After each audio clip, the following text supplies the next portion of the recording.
Brought it down, coming again, RE20, going into a Proco SSL2 interface, Windows 11 machine. Yep, you're good, Harshit. Thank you. Over to Guy Cochran for a mic check. Hey, Guy Cochran coming in from Seattle, Washington, into this ILPR40 microphone that goes into a mix pre with a little bit of noise assist. You're in the pocket. Thank you.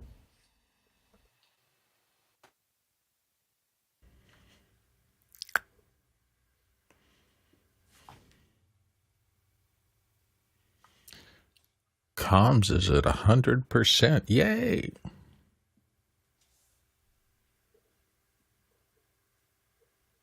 Oh, maybe it's not at 100%. 92.5 now.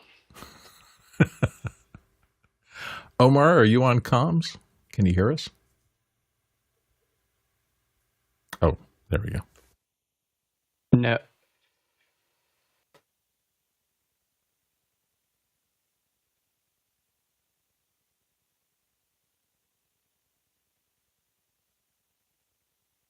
Hey, Omar, can you confirm that you got it through comms, not through the regular show thing? Because they've been looking for a thumb raise.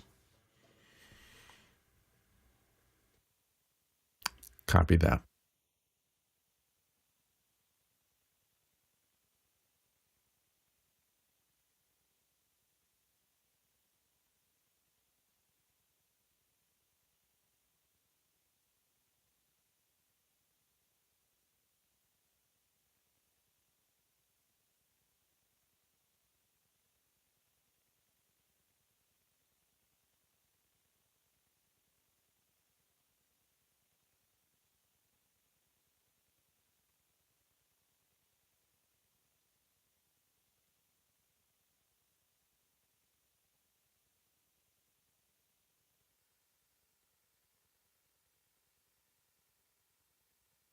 Okay, I should be getting it now if you want to, somebody wants to say something in there.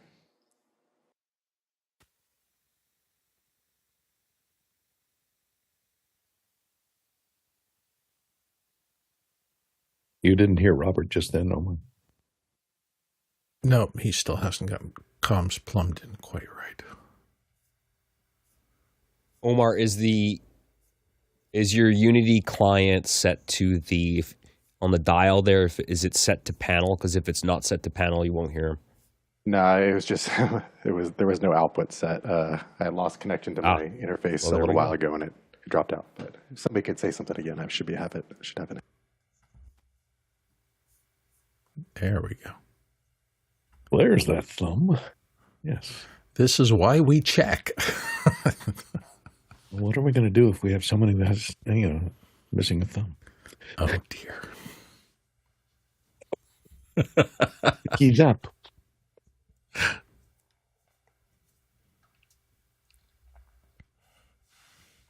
Panelists, thank you all for being here this morning.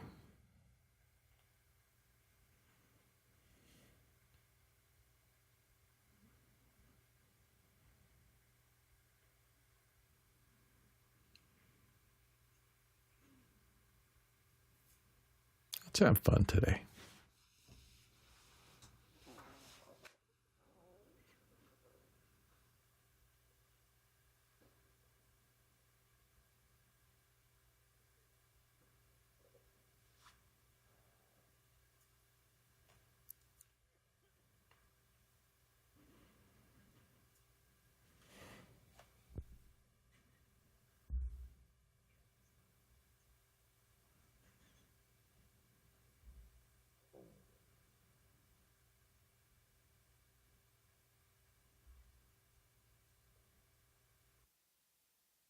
Jeffrey, are you not hearing comms?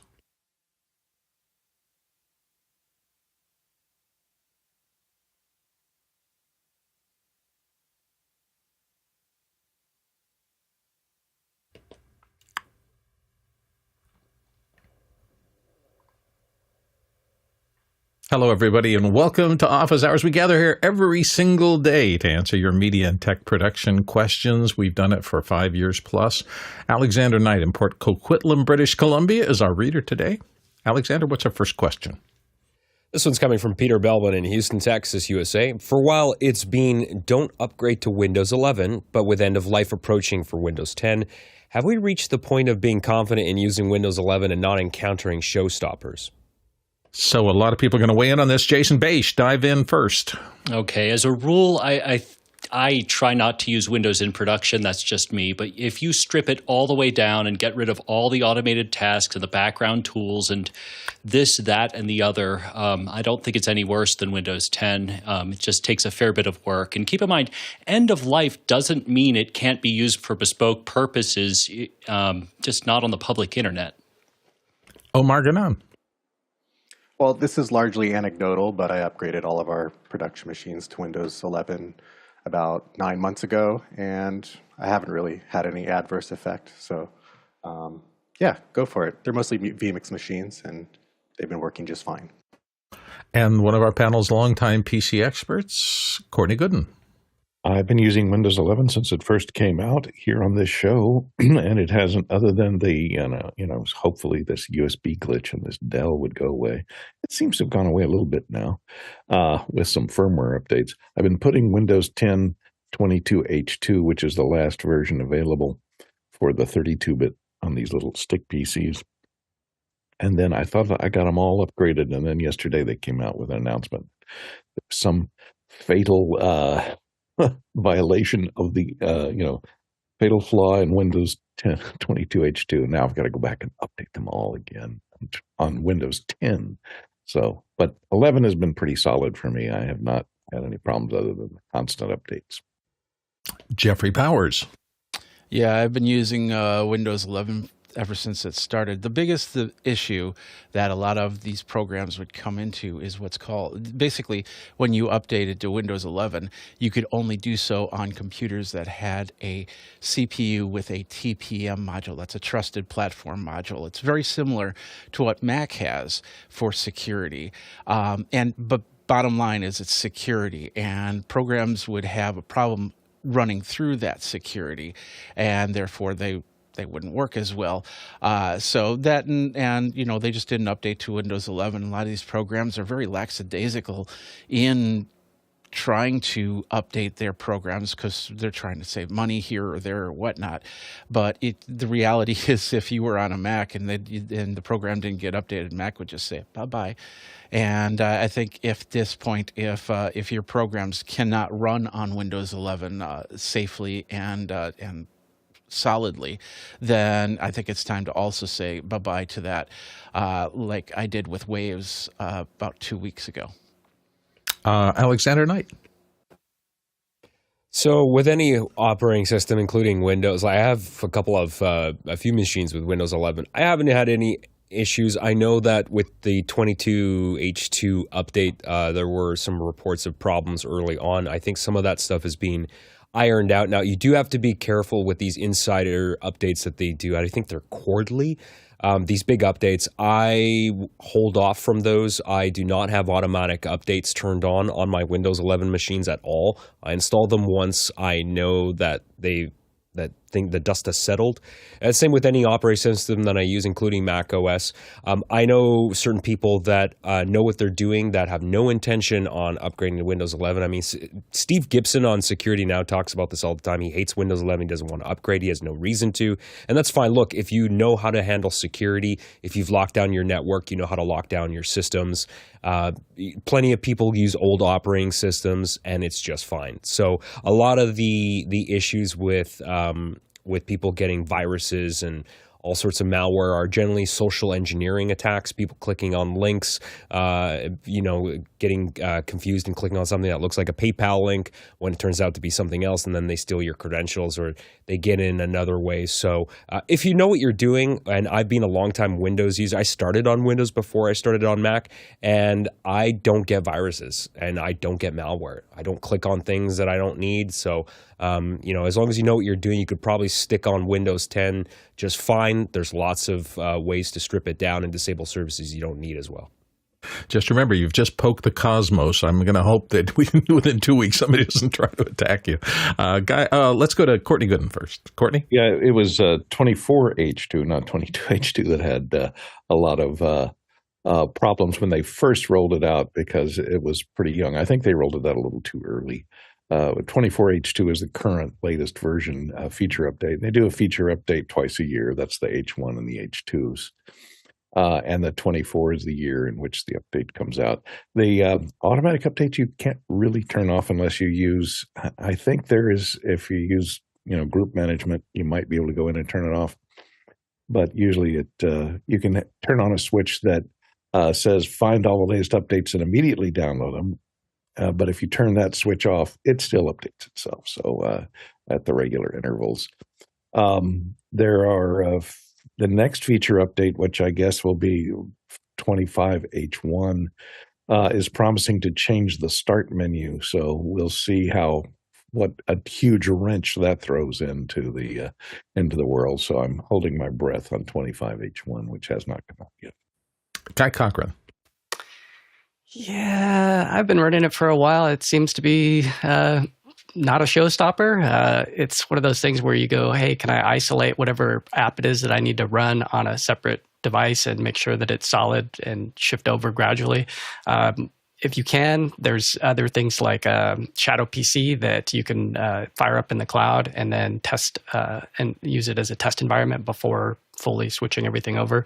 I know Peter cuts the VizRT show extra hours, and this is one of the beauties of the cloud is that we could just duplicate these Windows server environments and play in them all day and then dump them at the end and duplicate them, fire them back up. It's one of the cool things about the cloud. So if you have some concerns like that, it's one of those things where don't just think about local and running down to Best Buy. And if you do run down to Best Buy, the worst thing about Windows to me is buying a computer that has all this bloatware on it. This is why I like some of these other machines, like the Minis Forum machines. When you get them, they're really clean. They don't have a bunch of weird stuff that you got to uninstall and watch out for. So to me, that's more of the danger than anything else, is bloatware interfering with the show and popping up something when you're not expecting.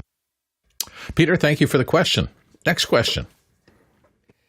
This one's coming from Zach Stelsmith in Chautauqua, New York. I have 3 Lumens VC-A50 PTZ cameras that I need to power with regular AC power instead of power over Ethernet for a gig.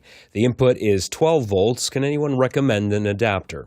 Yeah, we have a couple of people to help you. Jeffrey Power is going to start out. Jeffrey? Yeah, this is a very common adapter for these types of PTZ cameras. It's a 12-volt, 5-amp adapter. And I was doing some quick searches. You can find them on Amazon, just 12-volt, 5-amp PTZ camera. You'll be able to find them on Amazon. You'll be able to find them on B&H. I would highly suggest using B&H over Amazon for this because they have a better selection of non-knockoff cameras. But the other thing I would suggest, unless you cannot do it, if you're just given a Ethernet cable and say plug it in here, is do a PoE injector. That way you don't have the cord running from the source. And so basically it's a little device that plugs into the CAN into the power, and of course Ethernet into the Ethernet, runs through the cable, and then you use the injector on the other side, and then that will plug from there. And of course you'll still need the adapter at that point in most cases. So then the adapter in question is where you'd want to go. Like I said, I'd go B&H over Amazon in this case. Courtney Gooden. Yeah, I usually buy lots of 12-volt power supplies from Amazon and have not had any problems. I didn't look up that cameras, what the current requirements are, but if they're 5-volt, 5-amp, you can get these switching supplies on Amazon for about $10. And I've bought a number of these from a lot of the different Chinese manufacturers, which the price is probably going to be going up here pretty soon. But if you don't have them shipped from China, if they are in stock on Amazon, usually they are. And I've looked at the DC output on the scope, and they seem to be very low noise and pretty solid at a perfect 12 volts. So I haven't had any problems with the lower priced ones that you get on Amazon. And don't forget, we are driven by your questions. So if you are interested in getting a question into the system, you get into Makana. That's our system for asking questions and for voting on them. Just go to officehours.com officehours.global/join. We'll send you an email within a day or so, and once you've done that, you can ask, then vote on and discuss the questions in the private community we have for doing that. It's always a robust and interesting conversation going on while the show is live. That's officehours.global/join.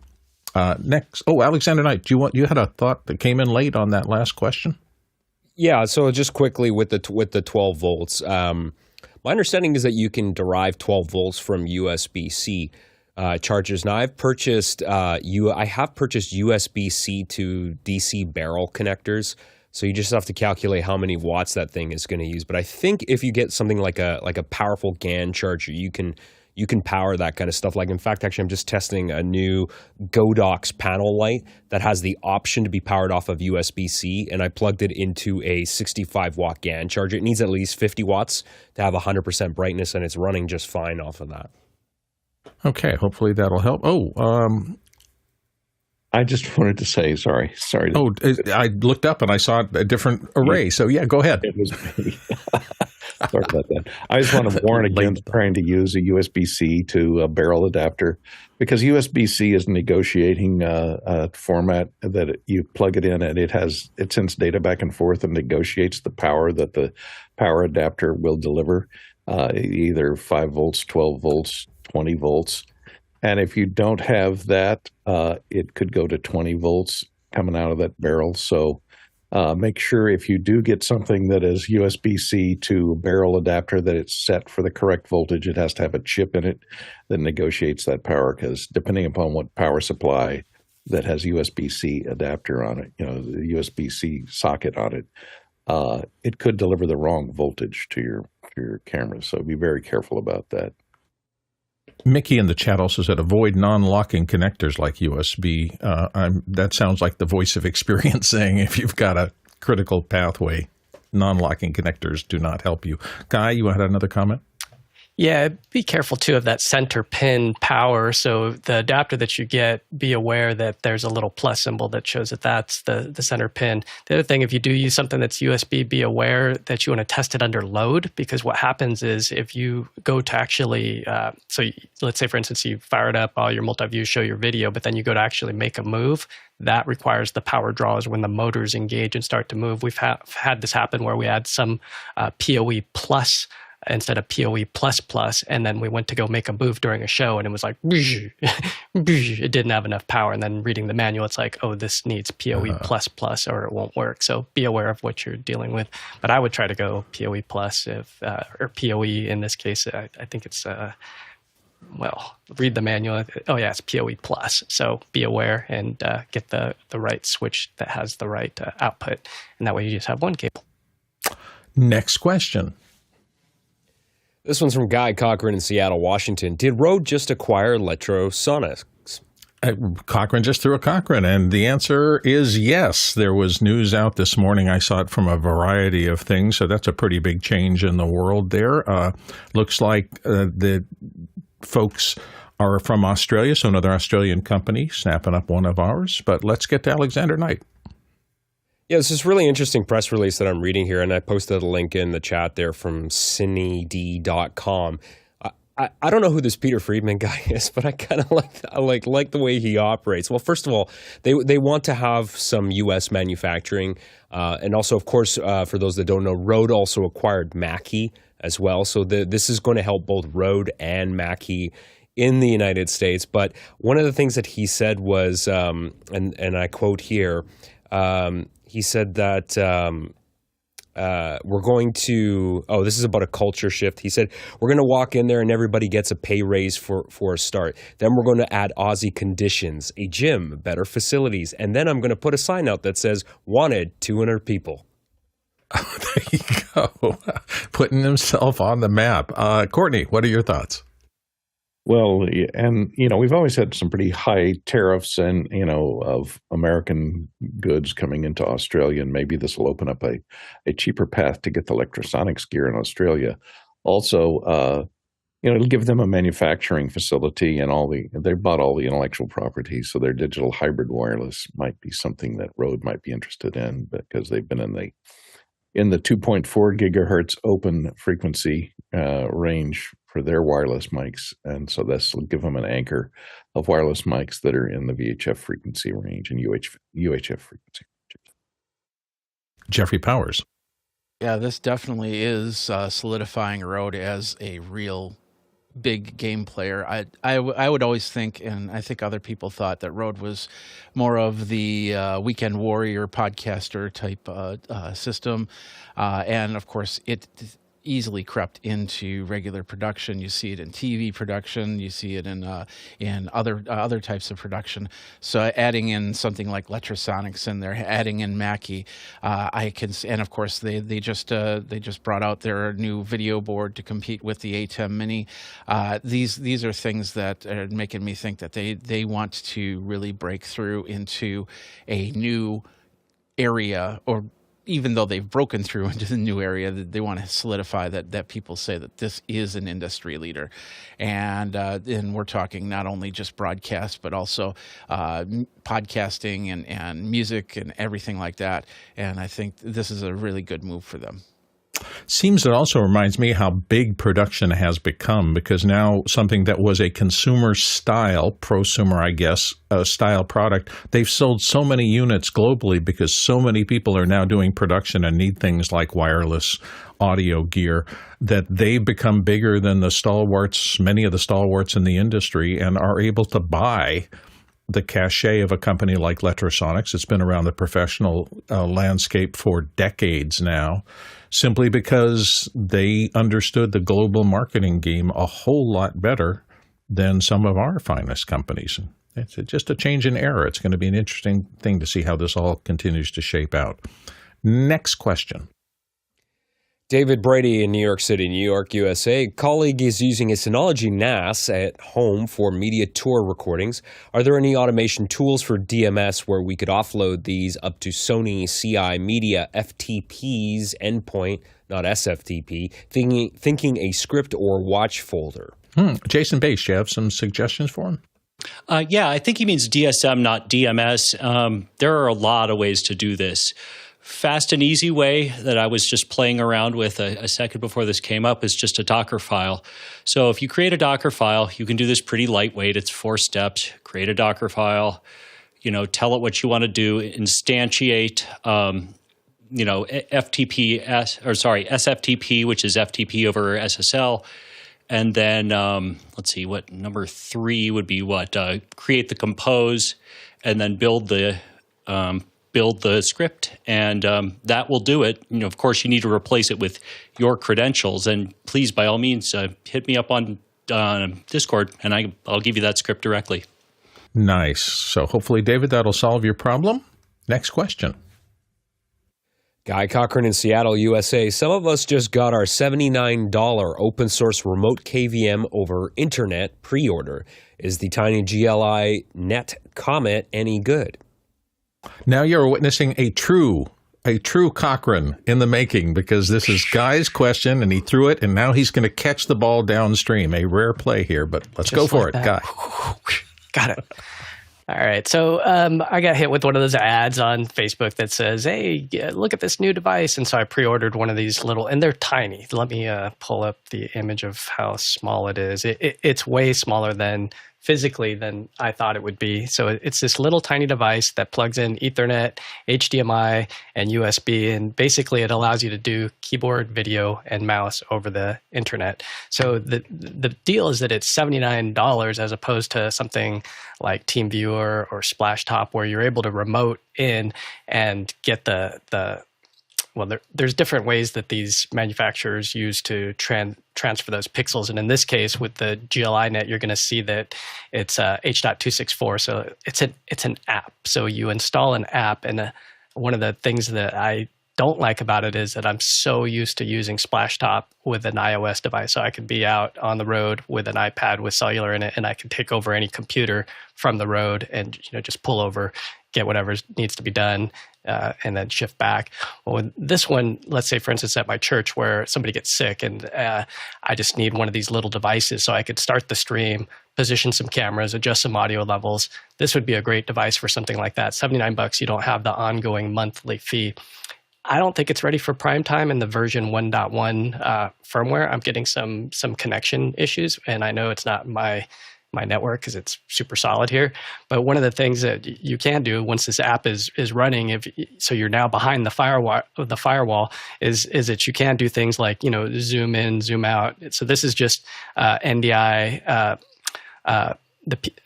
NDI studio monitor.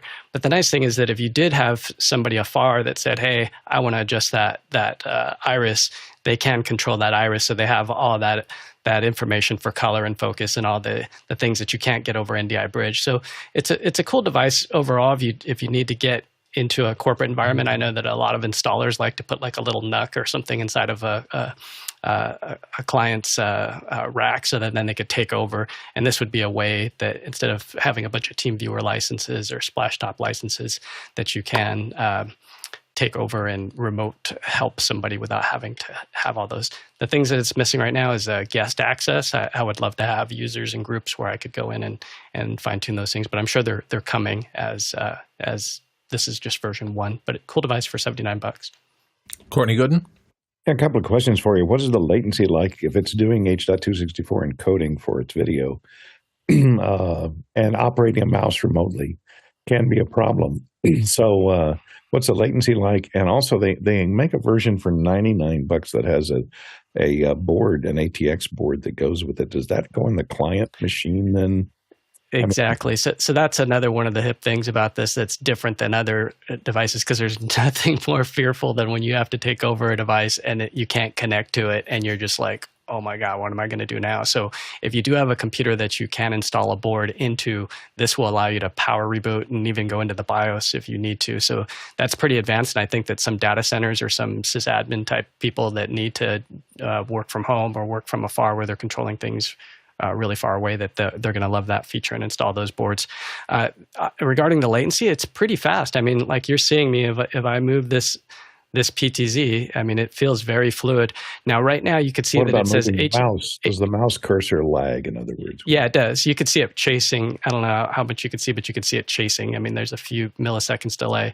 And right now, I have it at H.264. I have it at H.264. There's one of those pop-ups why I hate other computers that you buy off department store places. But anyways, this settings here allows you to change from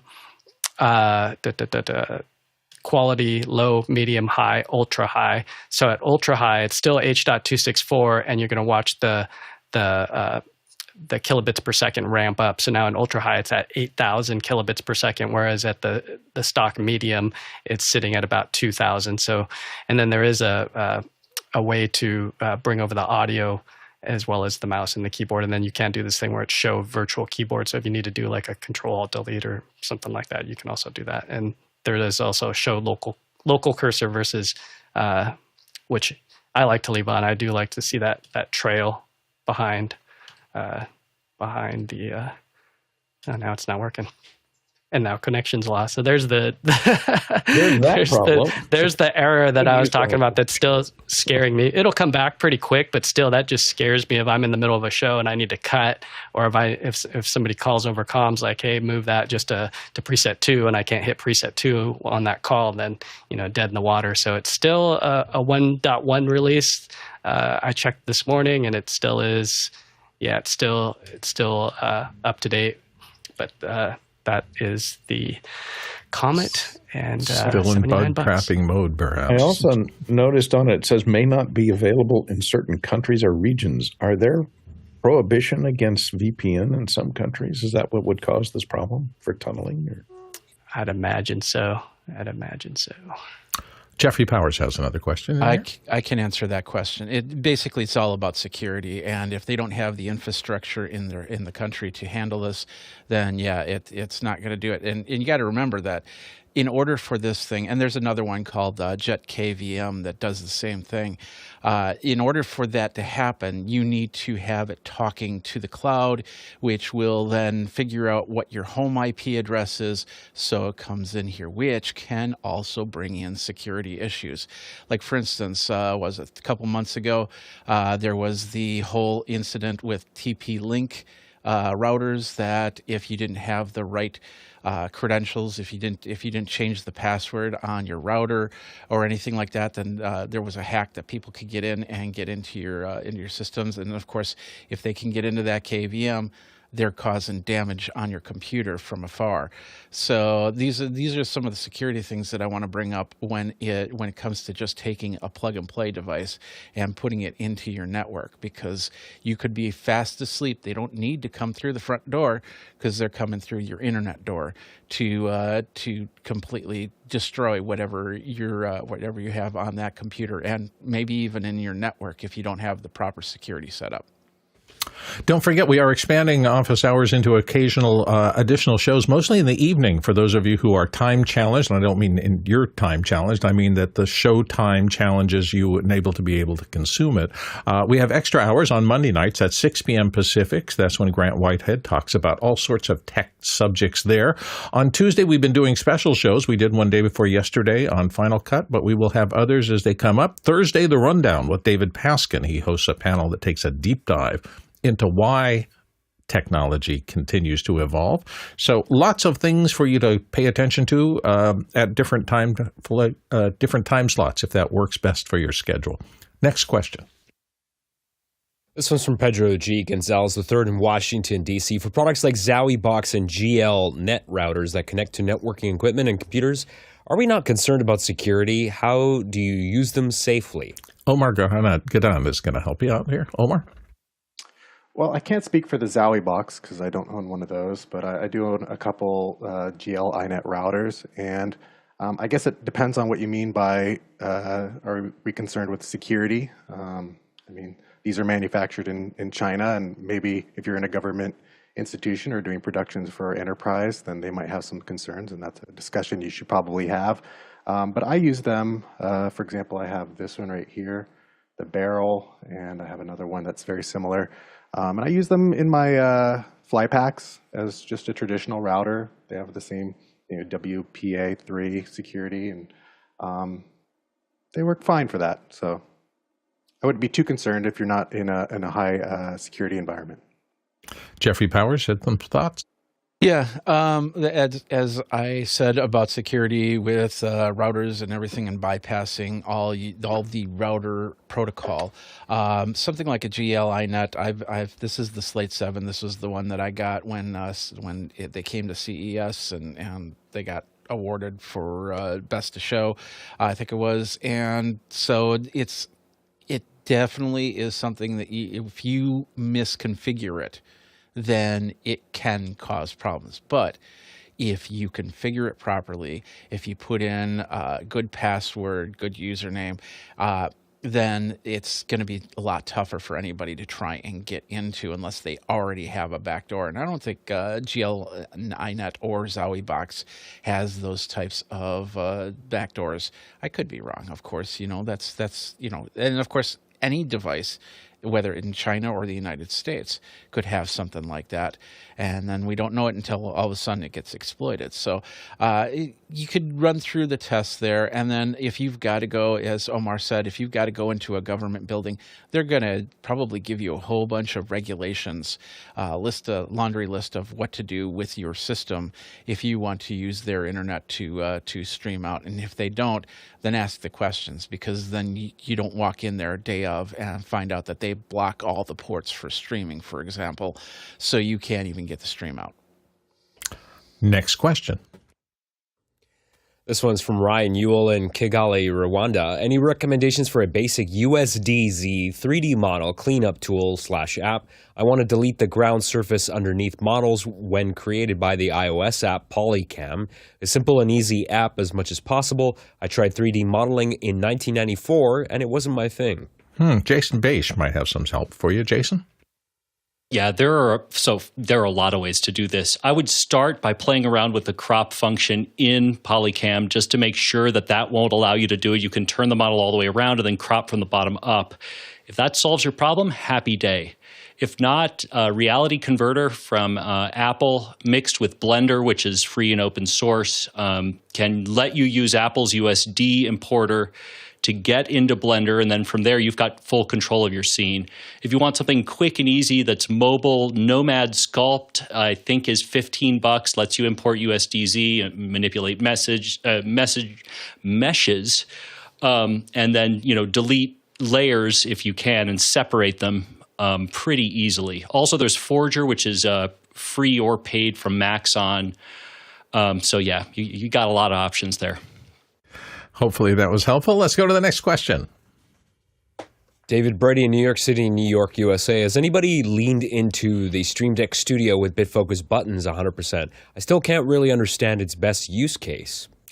We're going to toss it right back to you, Alexander. You have an answer?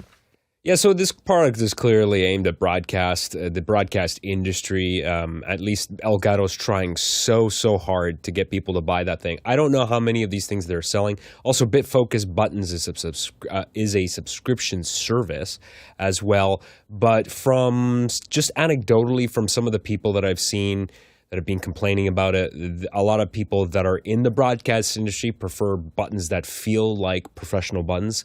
And I haven't actually used this, but I know some people that have tested it, and they said the buttons feel like the standard Stream Deck. So I think it might be a hard sell to some people if they're used to something like X keys, the way those feels, or other products that are higher end.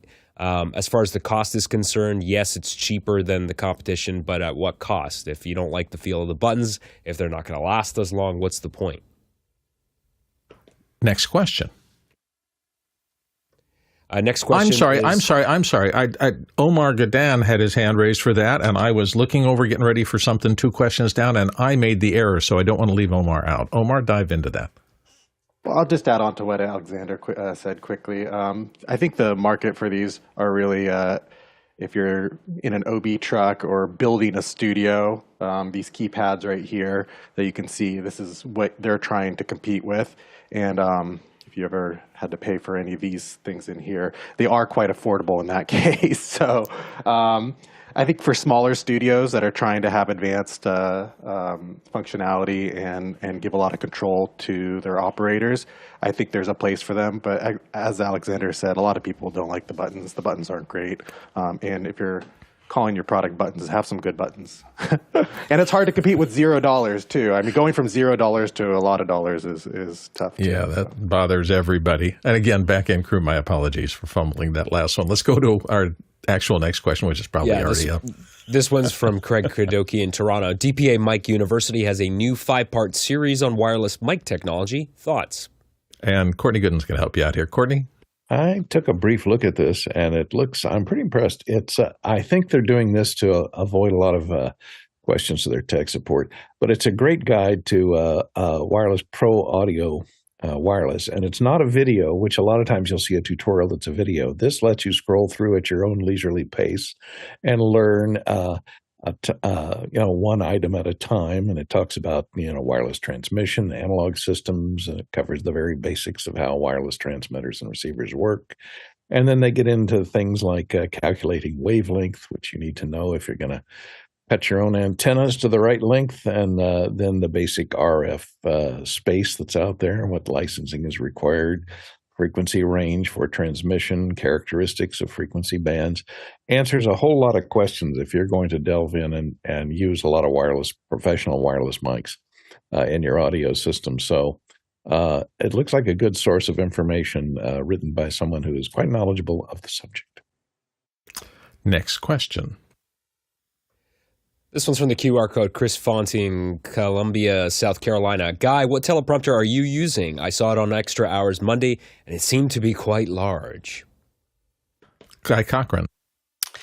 Yeah, thanks for the question. I showed this. Let me actually switch over to this one, and you can see the behind the scenes. So it looks large because I upgraded the monitor. This is a prompter. It began its life as a 17-inch Flex Pro line, and it basically allows you to swap out the monitor. So I wanted a 4K monitor in here, so I put in a regular monitor. The monitor now is not as bright as it should be because typically when you buy these, they measure them in nits, and you can get the high bright models. And so with these big bright lights here. It does appear a little bit dim, but to answer your question, it is the Prompter People Flex line. It's called the Flex Plus prompter. And you can see they have a couple different ones. But yeah, this is what it looks like, where you can mount it to a tripod or you can mount it to a stand.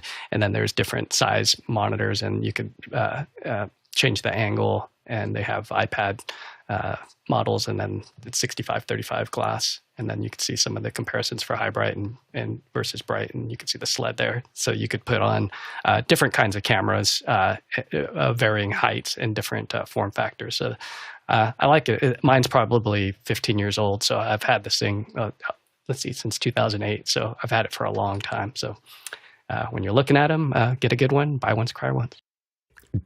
Jason Beish.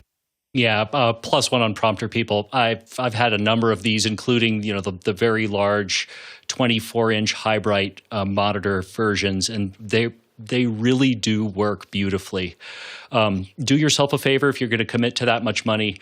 Get a Pelican case that's dedicated for it. Get custom foam for it, and it's going to make all the difference when it's when you're professionally setting it up and tearing it down. They're beautiful and they're expensive, but they work really well. Now, the man who has an Emmy sitting behind him for teleprompting-related stuff, Courtney Gooden. Yeah, I would say they're mid-range, not the most expensive that you can buy out there. That's for certain. I was going to ask Guy if the monitor that he put in there has reverse image in it, or did you have to do that externally with a box? If you look down, there's a decimator right below. So I actually have to flip it with a decimator. Good question. But the original monitor that came with it, of course, allowed it to flip. And yeah. And is the glass trapezoidal or is it rectangular? It is trapezoidal. That's good. Okay. So I'm breaking all of those rules with an old thing that I bought really cheap, but it's been running for 5 years and it hasn't given me any problems. I would not recommend this if you're doing anything where you're putting strain on things at all. But I think I paid like $80 for this or something like that. The beam splitter is actually good. The one thing I noted is that the monitor I'm using for my teleprompter flip is a Lilliput that has it does the flip inside of it, plus it has pretty good nit brightness. So if I'm going to go inexpensive on the rig around the teleprompter, I definitely want a solid thing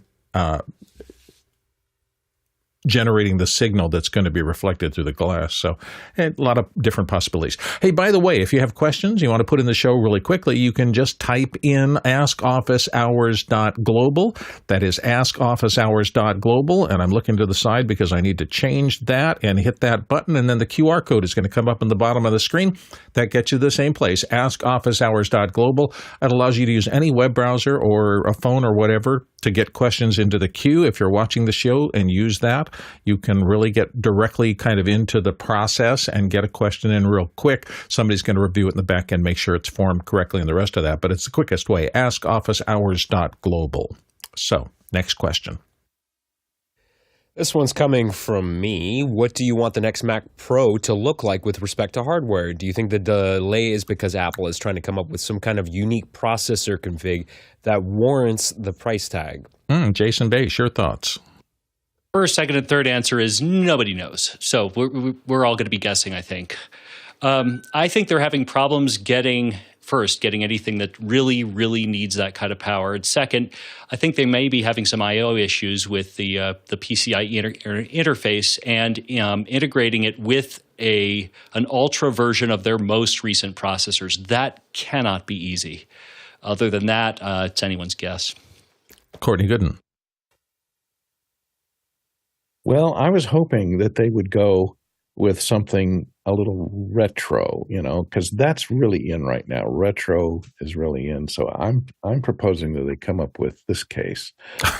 Nice beige case. And classic beige. Knowing Apple, it'll probably look like something someone would be wearing on their head at the Met Gala. Fashion. Love it. Jeffrey Powers. Yeah, I think I have one of those boxes in the back there. So for me, I don't have a MacBook Pro right now. I actually have right in front of me. It's an HP ZBook, and the thing is big. And the MacBook Pro, in even though it's not as big as this thing, it is also pretty big. I'm a big fan of my 1-2 punch system, which is the Mac Mini M4 with MacBook Air, because then I can take something like a GL.iNet and I can connect up to it via my Air, and then of course keep it on a protected system or air gap system, and then let the Mac Mini M4 do what it needs to do. So if I'm doing like a big process on a job, that's doing all the work. The fans are spinning, but it's also spinning at a distance, while I can take my Air, pick it up, move it over to the other side of the room, sit down, continue to work, and work from there. With that said, the MacBook Pro, the one thing that I really was excited about with CES came from Lenovo, and that was their expanding screen concept. And it's all about the screens in some cases. And Apple is, even though they're great on the resolution of the screen, they're a little bit far behind on some of the other technologies. Touch technology is one of those things that I'd love to see in a MacBook Pro, being able to do something. And this is all laptops, being able to take the screen and actually rotate it 90 degrees. There's a lot of times I really want that portrait style screen for whatever I do, and I don't want to have an external screen. I want to be able to plop my laptop down, lift it up, and do the work. So with that said, those are the things that I'd love to do. Of course, Apple's not going to do those things, at least as of yet. But the touch screen would be the really big help, especially in video production, because then I can have an emulator, Streamdeck emulator, and I can just push buttons that way. The only thing I know for sure is whatever Apple comes out with, whatever it looks like, there will be a lot of knockoff energy in the whole world trying to get something that looks like it, whatever it is, or at least matches the surfaces and design and all the rest of that, because that seems to happen every time Apple comes out with anything that they consider new. Next question. Paul Vol, who's in Austin, Texas, why should you keep your Windows PC on 24/7, 365 days a year? Omar, start us off. I took a quick look at the article, and it's less of an argument for why you should and more of an argument for why it's not that big of a deal if you do. Anecdotally, I leave my production PC on 24/7 here, and it probably would last another 6 months if I didn't, but it's working fine. I restart it pretty often, to be fair. Must be so much discussion. It used to be of power surges versus on consistently and things like that. Courtney, you've been in this a long time. What's your thought? I leave my main machine here on 24/7. In fact, it has a UPS on it, so even if the power goes out, it'll stay on for a couple hours more. If the power comes back on, it will have not gone down. I do reboot it once a month or so to make sure to install those secret updates that I've been downloading. Because Windows has, a bad habit of downloading stuff in the background, just waiting for you to reboot before those are installed. And sometimes it will install some new drivers that don't get the message and kind of half install themselves, but don't fully work until you reboot. So if you notice you're having problems with something, reboot, because it may be it's halfway through a update. And it just needs to be rebooted to finish updating the stuff that's running that it can't reboot while it's running. So take a look at that, and also look down in the lower right-hand corner if you're running a Windows machine. It will give you a little icon on the taskbar that shows you that indicates that you need to reboot because an update has been downloaded. Jeffrey Powers. Yeah, one of his biggest talking points is the fact of the cost of keeping it on. He said it was $15, but that's only if it's truly idle. And I know a lot of us, if we walk away from our computers, we don't close Chrome or Firefox. We don't close. Some people don't even close Zoom. I mean, see in after hours, you see 2 or 3 people that are sitting there in idle mode. So the computer the more you have running on the computer, the more chance that that $15 turns into a lot more. So you'd have to make that truly $15. You'd have to close down every single app and everything in the taskbar as well, because any type of updates, if a web page refreshes, and I had this happen last night. I was sitting upstairs watching TV, and all of a sudden I started hearing this noise, and I was like, "Where's this noise coming from?" And then I came into the studio, and it turned out that something refreshed on the browser, and YouTube was already playing videos, and so I had to stop that. It doesn't happen all the time, but it's every now and then, so it can create some sort of weird ghosts. Courtney did say one thing that was, well, he says a lot of great things, don't get me wrong, but the UPS thing is the most important part. If you decide to keep your computer on, then you want to have it ready for any type of power surge or any type of where the power goes out at all, because that can hurt it the most when you're trying to boot it back up. And then, of course, there's that whole argument about when you turn off the computer and then turn it back on, that's going to waste more power than it is if you leave it on. Sleep mode is a little bit different. I like sleep mode because of the fact that nothing is running. And as we talked about before with security, if somebody breaks into your system, they can't get into a machine that's in sleep mode if you have the wake on network, turned off. So only you can turn it on with like a keystroke or something like that, but then it goes straight into sleep mode, and that can help. That also is not a problem with the power. Once again, keeping it on UPS is probably the best thing. Guy, I'm going to assume you have a few that are running 24/7. I'm just guessing here. I got a few, and that's the thing is, what do you need to do with these machines? If it's just your personal machine, you may not need to remote into it. But there's so many times when I'm out on the road and I just need to get in and do something or flip something on. Somebody needs something, and I can just go in there. So I have 10 computers here that are just in Splashtop, and Splashtop's one of the nice things about it is you can just double click on, like, this is this machine, this Mac Ultra that's running. I could switch over to this Mac Mini M4 if I want this M2, M3. I got a couple Zoom rooms, some other computers, but it's so nice being able to just tap into those. And yeah, they all have these UPS backup supplies. And if you're worried about security, I mean, yeah, an off computer, as Jeffrey was saying, is the best way. Nobody can attack it, but you can, if you have network hardware that you can analyze what's going in, or you can install something like Wireshark, and you could sniff packets and see if anybody's doing anything on your network. So if you're that concerned about it, just get some of the tools that you can use to inspect things and see what's going on, and have alerts that fire off if there is anything funky going on. That's why you come here, getting good advice, and we've had a lot of it in this thread. Thank you all for your answers. Let's go to our next question. Well, I have a question. I installed an Insta360 Link camera in a fitness studio. When I close the macOS control app, the AI tracking is off, and I have to turn it on again in the toolbar at the bottom. No way to make it permanent? Jason, do you have any suggestions for him? Yeah, this is a known issue. So, okay, first thing you got to do is just have it set to log in at startup, run the app at startup. Second, Apple script. So I'm going to just turn this out. You can basically address anything that's in the menu with Apple script. And I don't remember if it's tracking or enable tracking, but I basically set it to do both. If you turn that in and have it load at startup, then you'll basically be set. You can also set a cron job to make sure it continues to stay there for persistence. And I will send you that script. By the way, if you value what we do here, there are a few ways you can help. You can like and subscribe. You can help me get my mouth in gear and working today. You can like and subscribe to our YouTube channel. You can volunteer at officehours.global volunteer. That's officehours.global/volunteer, and become part of the team that makes all of this possible. Or you can simply donate if you'd like to support our efforts here. We are a non-for-profit 501c3. You can donate to officehours.global/donate. All right. If I can get out of this, we're going to the next question. Robin Cutshaw in Atlanta, Georgia. How much does a teleprompter mirror attenuate the light to the camera?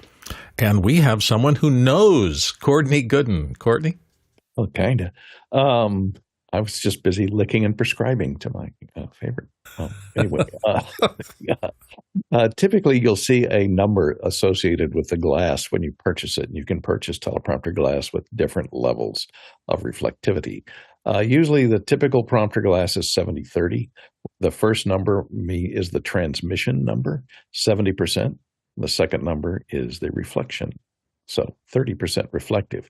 So it will reflect 30% of the light coming through it. So it'll drop your light to the camera lens by 30%. And 60/40 is another.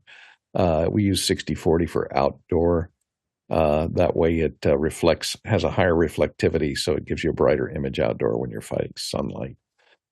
And indoors, 70/30 seems to work okay. That way it only knocks your image down about between a third and a half a stop. So most people can tolerate that indoors. So that's how the numbers work on reflectivity. And remember, only 30% reflectivity. And so if you have a monitor that's only 300 nits or typical LCD monitor is between 300 and 450 nits. It's not a high brightness monitor. Remember, that's going to drop by 70% of its reflection, because it's only reflecting 30% of that mirror. So your brightness of your monitor is going to drop by 70%. So bear that in mind when you're purchasing a monitor that you might be using outdoors. It may not be enough brightness to be able to even have enough contrast to read. And having done talent work on camera in the past, I can tell you if you don't have enough brightness, it is a nightmare when you're going into outdoor shooting and you're expected to do something like a legal script where you've got to get it exactly right. Next question. Chuck Swan in Bristol, Wisconsin is asking, retrofitting an AHM32 matrix into client's 9-zone sound system for remote control. It's an equestrian show arena, so dusty. Ability to revert to their old routing required. Any recommendations for a dust-resistant, half-normal patch panel? Boy, that's asking for a lot. We do talk patch panels occasionally. Now, I'm not sure if this panel, nobody's raised their hand, so I missed. Now we got people who are willing to pop in on this, so let's just go to them. We're going to start with Jeffrey Powers and go to Alexander Knight. Jeffrey? Yeah, the biggest problem when it comes to any type of patch panel is you're going to always have open plugs off of there. So I would, the one thing that I've done in the past is find different types of ways to actually enclose the bay into a bigger box. That way you reduce the amount of dust. There are also ways that you can put in front filters. So basically, it's a little device that you put in the front, little plastic, and of course, it's got a filter inside. I was just at Hewlett Packard Enterprise, and we were looking at the DL145, which is a Gen 12 server, and basically, it's meant for warehouses and things like that. And they have one of those little enclosures that allow to keep dust out of there. But the biggest thing is just to create a box and then route everything down instead of up. That way the dust settles on the hood, and then anything, unless you have dust flying that gets it underneath the console, in that case, you'll want to put some grommets in there. So when you have to run new cables through, you can do that nice and easily. And then, schedule maintenance every couple months or 1 month, depending on how much dust and debris flies in this place, because you'll want to clean out these things, or else they'll get really dirty. And then if they get in the connections, they become really problematic. Alexander. Yeah, everything Jeffrey said. I would, if I was going to put a patch panel, I wouldn't go with an analog patch bay. What I would suggest you do is talk to this fantastic Canadian company called Flock Audio and get one of these. This will change your life. They have different versions depending on requirements for I/O. Basically, this is all controlled digitally, so you don't have the analog patch, phono jacks or TT jacks on the front here. So it's all DB25 breakouts at the back, so you won't have any dust going in those jacks in the front. And the cool thing is it just connects to your computer over USB. There's a control app for macOS. There's also a tablet app. I think it may be Windows compatible, but I'm not 100% certain. And the cool thing about that is because it's digital, you can create your own patches, and you can save them and you can recall them later. So no more dealing with no more dealing with the, having to deal with all the cabling on the front. You actually save quite a bit of money by doing this too, because you don't have to buy as many wires. Oh, that's right. I remember somebody talking about a 32-point patch bay or a 64 or something like that, and said, don't forget the cost of cabling. It adds a lot to the final tab. Next question. This one's from JJ McKenna in Scabo, California. Given the rising numbers of folks who experience aphantasia, the inability to mentally visualize, what is your preferred method of conveying requisite design information to humans who can't visualize with a Keynote deck? That's an interesting question. Jason Bache, I'm going to go to you to dive in first. So just to be clear, I don't think that there are more aphantasics that are out there. It's just that people are becoming aware that this is a thing, and it's not just you. It can actually be real. Visuals instead of descriptions, to me, is the way to go here. You need very concrete mock-ups that are color-coded and annotated and built on a uniform grid. So start with something specific. Add something on top of that, gray out the prior layer. Annotate it to death. And then, you need simple things like feedback loops. Does this particularly or clearly, do you understand what I'm showing you? And do you have any questions? Or what I prefer, what questions do you have? Which means kind of the same thing, but kind of not. Courtney Gooden? 3D printers are your friend here. Print out a mock-up of whatever it is and something that they can hold in their hands, rotate around, and see the relationship of all the inputs and outputs or doors and windows or whatever it is you're designing. And if it's an object that you want to portray that is printable life size, in the correct size, it's very handy for people to get, with just an image on a screen, it's kind of hard to gauge the size of something that it will be if it's an object when it is finished. So a 3D mock-up in actual size is always a great thing to do. And with 3D printers, the ability to do it cheaply without having to carve something or out of wood or make something out of clay comes in very handy to relate to those people. I've told this story before, but I was shooting a speaker once, and he had literally on stage, he had a big stage, and he was drawing boxes and connecting them on stage, and he was able to visualize everything, so much so that he would go back in the middle of his speech and tell you about things that he had connected earlier. I swear I could have drawn the boxes on the screen, and he would have been exactly accurate in terms of every connection and everything else.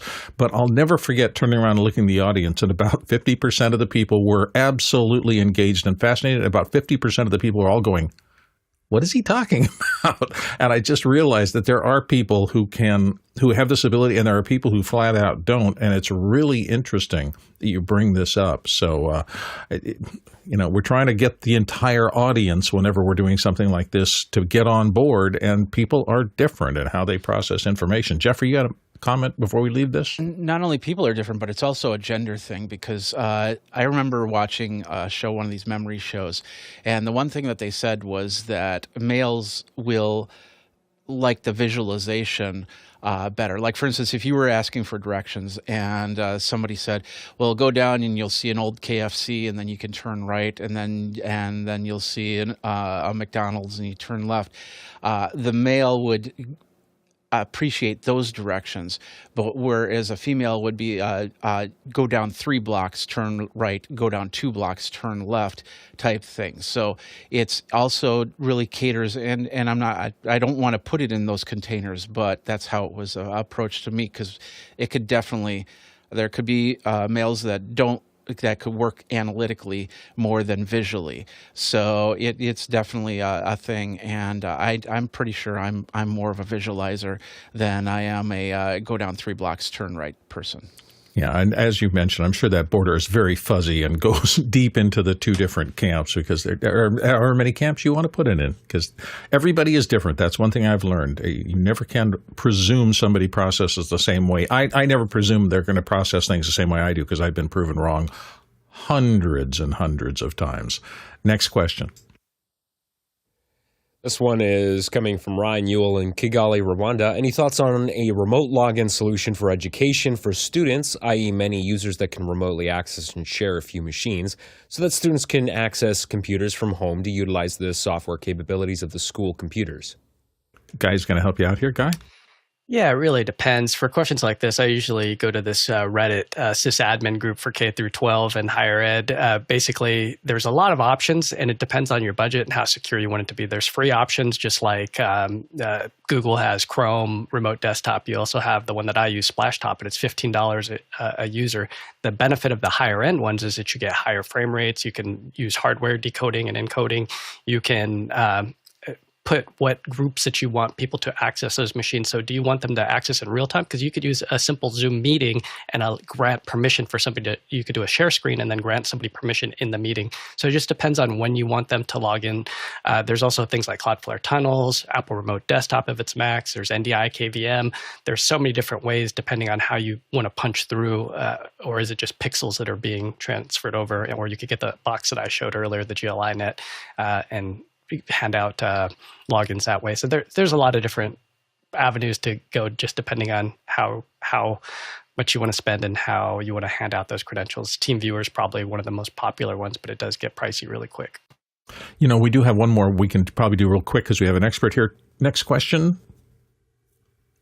Tony Mobley, Noon in Georgia. What is the best way to clean the glass on the teleprompters? And again, we have an Emmy winner about teleprompting. Courtney, can you win a minute on how this works? I use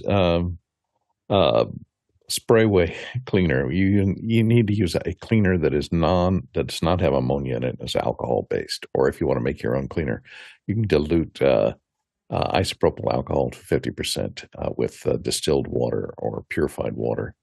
Make sure that it doesn't have any impurities in the water. Distilled water will do that. And they also make some little clear wipes that are designed for cleaning your glasses that are alcohol based, and we have used those on the glass. Be careful if you're going to use a lint-free cloth, because a lot of the cloth that you're going to reuse will pick up any dust, and then next time you go to clean your glass, you're going to be scraping that dust across the surface of the metal side of that teleprompter glass. And remember, that's a first surface coating that's usually on there, so it's unprotected metal. And so you need to use something that is not going to attack that metal and oxidize it like the aluminum. So alcohol and distilled water, or the clear wipe, I think they're called, that have the little foil package you open and can take one out. That'll get the oil or grease if somebody has touched their nose and touched the glass, to get that oil off the surface of the glass before it attacks the coating. Yeah, and don't forget those little squeezy air bulbs for just moving dust out of the way before you try to use anything on it. So good question. Thank you, Tony.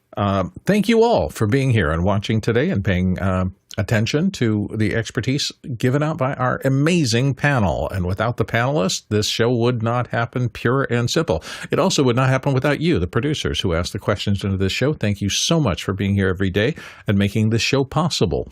And finally, not to be given any sort of short shrift, our back-end crew, the amazing people who I am privileged to hear and see messages from during the show, who are keeping all this together, and not just the live show, but the many, many, many, many people all around the world who participate in our show and help us get this across to you every day. We truly appreciate the work of everybody in the back end and on the front end, and we appreciate you, producers, who ask our questions. If you were to have gone out in the world to get these answers, you would have had to travel 41,000 miles to individually reach all the people who participated in this. That's 67,000 kilometers, 328 million bananas for scale. It is Thursday night. That means we do have one of our special shows tonight. David Paskin's show is on tonight, so check it out. See you all tomorrow. Bye. I think we do need a man on the ground that'll actually go the distance to go to everybody's house to get these answers, right?